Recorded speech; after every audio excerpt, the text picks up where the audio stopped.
Olá, você ligado no Notícias Agrícolas, eu sou Guilherme Dorigatti, nós damos sequência à nossa programação, dessa vez para entender um pouquinho melhor o atual momento, o atual cenário para a cultura do milho aqui no Brasil e para conversar com a gente sobre esse assunto, ajudar a gente a traçar melhor esse panorama. Paulo Bertolini, presidente da Abramilho, já está aqui conosco por vídeo. Seja muito bem-vindo, Paulo, é sempre um prazer tê-lo aqui no Notícias Agrícolas.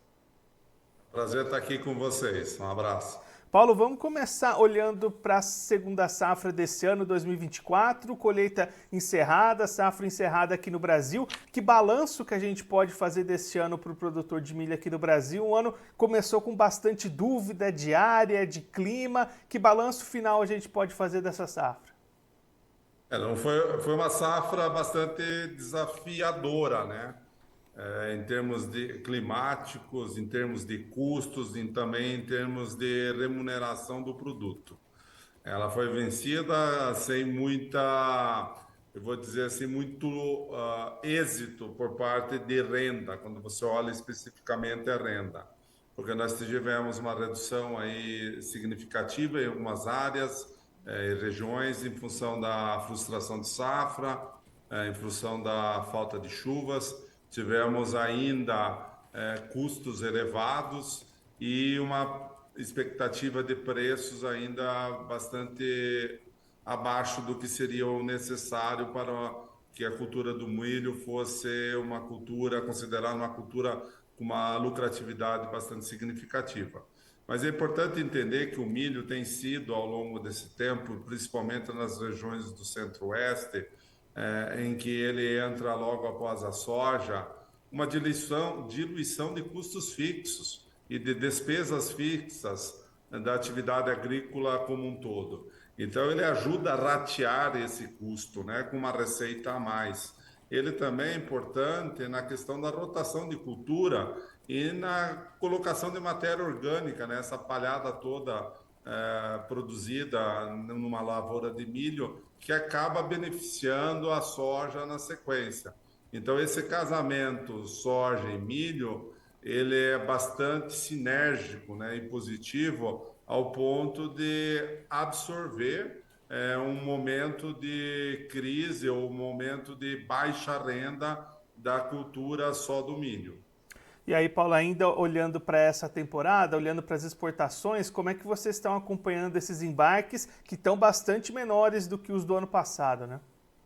Então, parte do consumo local, né, consumo doméstico está pujante, né? Nós temos uma expectativa crescente do consumo doméstico, em decorrência principalmente dos DDG, né? Esse ano que vem nós vamos ter aí uma expectativa de consumo de 20%, em torno próximo a 20% a mais de milho para essa destinação, e acaba que o produto desse processamento vira um outro produto, né? Um coproduto, um DDGS, né? Então ele muda um pouco o cenário de planilha, de análise, uma vez que não é só um milho em grão, né? A China também atrasou bastante as compras e ela voltou o volume para uma quantidade bem inferior do que poderia e do que foi, né,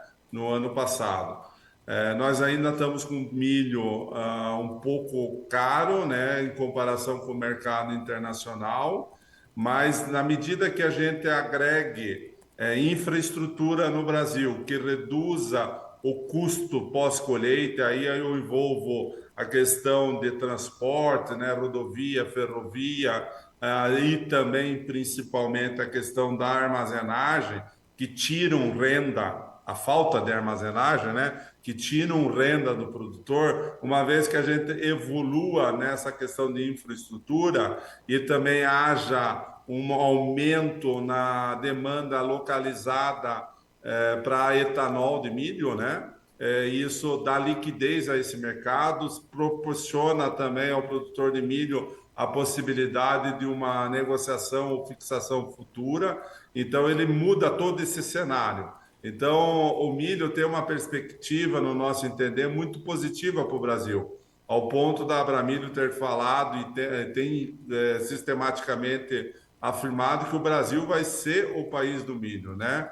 O Mato Grosso, ano passado, produziu mais milho do que soja em termos de volume total, e nós temos ainda uma oportunidade muito grande na produção de milho, seja ele para destinação para biocombustíveis, ou seja para exportação e principalmente para agregação de valor doméstica através da cadeia da proteína animal, da alimentação humana e também do milho chamado industrial, que tem outros destinos, né?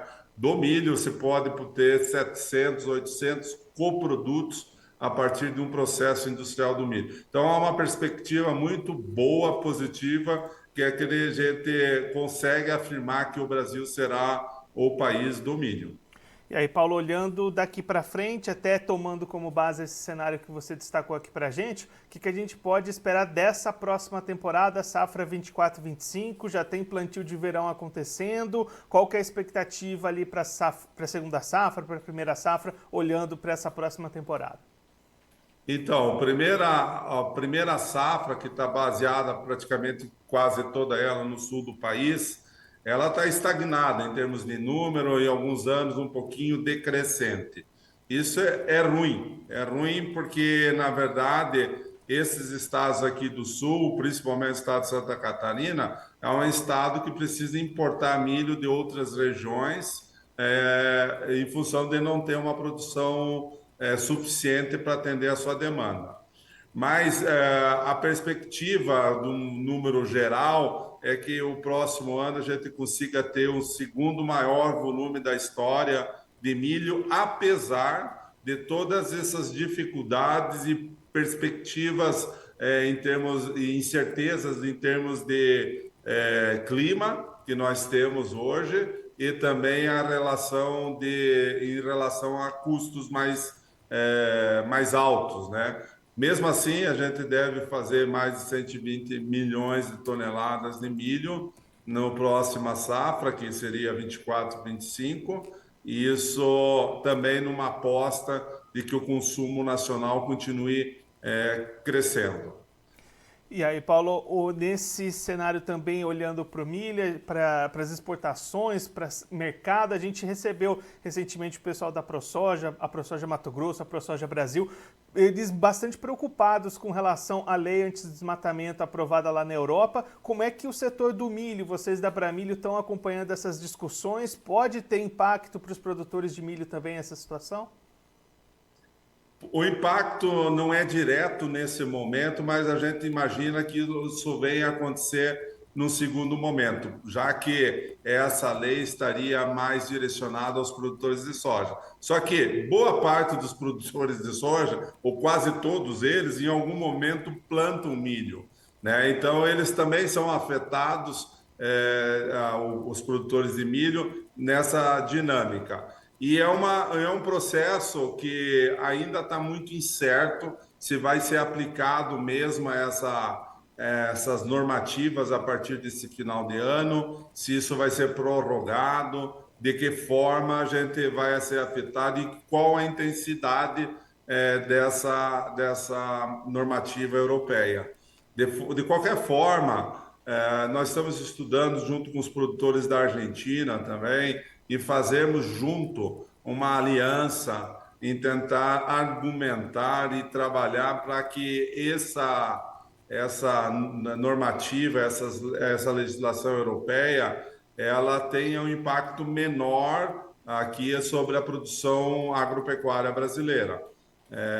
Haja visto que a grande preservação das matas, da natureza, ela acontece aqui no Brasil e não lá na Europa.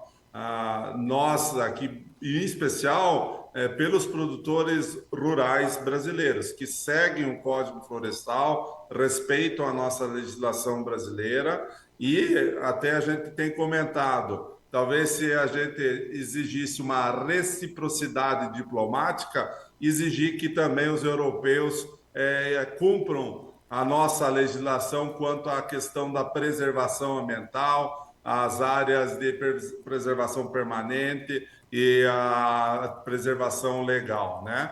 Então, isso seria uma forma de mostrar também a eles, todos, e sensibilizá-los, que o Brasil faz o dever de casa, a nossa agricultura brasileira ela é sustentável, não somente do ponto de vista ambiental, mas também do ponto de vista financeiro. Lá a Europa precisa de bilhões e bilhões de euros para subsidiar os agricultores daquela região, porque eles não conseguem sobreviver sozinhos. Aqui no Brasil, a nossa subvenção é muito pequena e ela está dirigida basicamente à agricultura familiar. E também, no tripé da sustentabilidade, somos sustentáveis socialmente, porque nós geramos riqueza aqui. Essa riqueza ela gira em toda a comunidade através dos empregos, da maior renda, do reinvestimento. Ela gera empregos lá na cidade,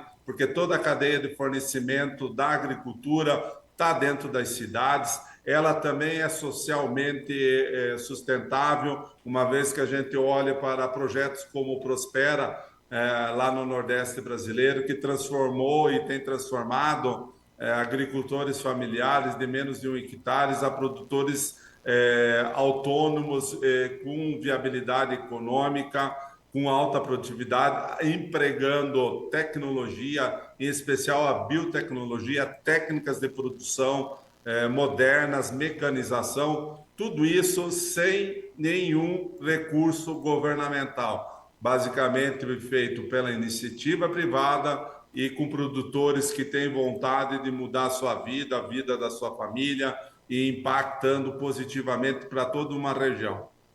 E Paulo, a gente comentou nesse cenário de demanda crescente pelo milho aqui no Brasil, um outro produto que tem essa demanda crescente é o sorgo, né? Como é que vocês estão acompanhando também esse avanço da produção do sorgo aqui no país? A área vem aumentando nos últimos anos, né? Então, a produção aí de sorgo nos últimos 3, 4 anos dobrou, né? Nós estamos chegando aí em torno de 5 milhões de toneladas de sorgo. Isso torna o Brasil o terceiro maior produtor mundial de sorgo e com uma perspectiva de crescimento, uma vez que o sorgo hoje está concentrado basicamente no estado de Goiás e também no estado de Minas Gerais, mais em especial em Goiás, com as usinas, algumas usinas de etanol já se preparando para também produzir etanol a partir de sorgo, como acontece hoje no Mato Grosso do Sul e também em Goiás. Isso vai dar uma dinâmica diferente para o sorgo. O sorgo ele não é um concorrente do milho, mas uma alternativa para aqueles agricultores que não têm mais a janela ideal do milho, para reduzir, mitigar riscos, né, climáticos. Também é uma agricultura mais rústica, mais tolerante, então ela tem um investimento menor e com uma perspectiva também muito grande para exportação, principalmente para a China. A Abramilho está trabalhando para que haja um protocolo sanitário, que isso seja aprovado muito brevemente, para que o mercado chinês, que é o maior mercado consumidor de sorgo, também possa receber a nossa produção. A China consome em torno de 10 milhões de toneladas, das quais 7 milhões são importadas. E a nossa ideia, a nossa intenção é permitir que o Brasil possa exportar sorgo também para a China. E aí alavancar a nossa agricultura com o sorgo na segunda safra, principalmente no Centro-Oeste.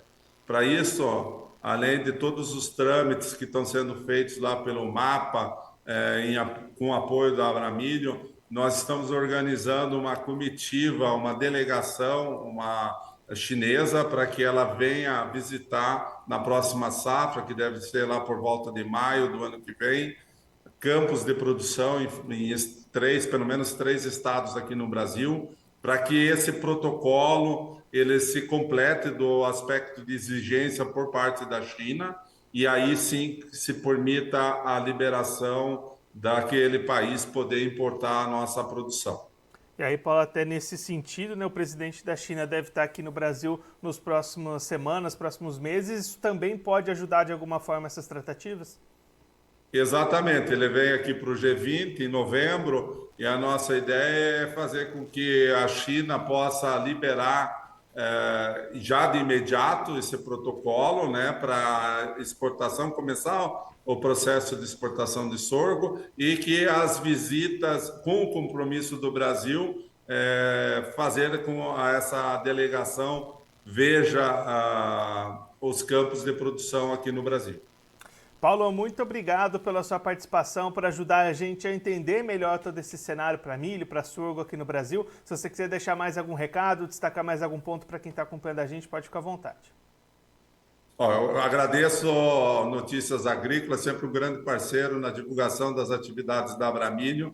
Dizer para o agricultor brasileiro que vocês são muito bons no que fazem, nós somos, né, porque eu também sou agricultor, não sendo, vamos dizer, uma falsa modéstia, mas a gente consegue conciliar a preservação ambiental com essa questão de sustentabilidade econômica e social também, que esse é o nosso trabalho, que a gente precisa falar mais aos quatro cantos do mundo aí, sobre o que nós fazemos e temos de experiência e mostrar que a gente faz a coisa certa.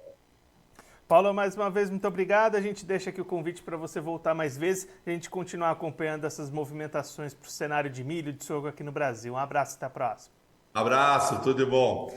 O Paulo Bertolini, presidente da Abramilho, conversou com a gente para mostrar um pouquinho o atual cenário, o atual quadro para o setor de milho e de sorgo aqui no Brasil. Paulo começando fazendo um balanço da safra 23-24, segunda safra de 2024, uma safra bastante desafiadora em pontos de vista de produção, de clima, de comercialização, rentabilidade. Paulo destacando todo este cenário que deixou a renda mais curta para o produtor, mas exaltando a importância do milho dentro do sistema produtivo, seja para gerar matéria orgânica para a soja, também para diluir os custos fixos da propriedade, então exaltando a importância do milho neste sistema. Expectativa para a próxima temporada 24-25 é de elevação na produção, podendo chegar à segunda maior produção da história aqui do Brasil. A Abramilho projeta algo em torno de 120 milhões de toneladas de milho nesse próximo ciclo, mesmo com incertezas de clima e de custos elevados, como o Paulo destacou aqui para a gente.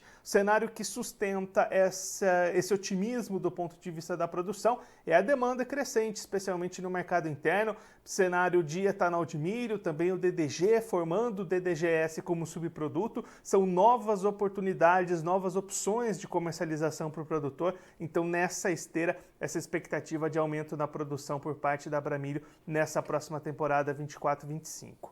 Paulo também destacando um cenário de crescimento para o sorgo, que vem ganhando espaços de lavouras nos últimos anos. Nos últimos 3, 4 anos a produção brasileira dobrou. Hoje o Brasil é o terceiro maior produtor mundial de sorgo e existe expectativa tanto para o mercado interno, na produção de etanol de sorgo, algumas usinas no Mato Grosso do Sul, em Goiás, já fazendo essa produção, o Paulo destacou aqui para a gente, mas também para exportação. A Abramilho, juntamente com o Ministério da Agricultura, trabalhando para formatar e aprovar um protocolo para exportação de sorgo para a China. A China é a maior consumidora de sorgo do mundo. Paulo trazendo os números aqui para a gente. A China consome 10 milhões de toneladas de sorgo por ano e importa 7 milhões. Então a expectativa da Abramilho, do Ministério da Agricultura, é que o Brasil consiga se aproveitar dessa demanda chinesa e também exportar sorgo para os asiáticos.